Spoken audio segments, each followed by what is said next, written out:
Hey world builders, welcome back to Build Together where we create worlds. This is day 16. Today's prompt is tell us about a city that has fallen on hard times and explain why. So I actually wrote like a historical event as opposed to just the city itself, which it also has a document I'll write about at another time. But I wrote about this situation called the Razing of Bánat. The northern coastline has a few of these port cities because it's one of the closest to safe coastlines that people in Antovia can utilize as trade to move faster than overland. But obviously, to only a certain extent, since only the northern coast.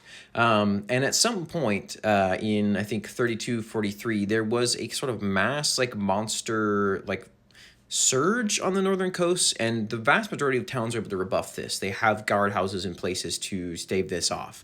But there was a town, Banat, that the year prior, towards the end of the year, had suddenly started to see mass disappearances of guards and fishermen especially, and it heavily like threw the city into chaos, and they attempted to gain aid of several mercenary companies who, after losing several groups that they had sent to investigate the issue, stopped sending aid.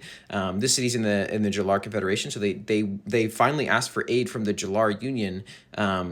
But by the time the Jalar Union arrives, this monster attack had occurred, and because the city was already in so much disorder, it just basically the monsters, the hordes that poured from the ocean effectively just burned the town to the ground.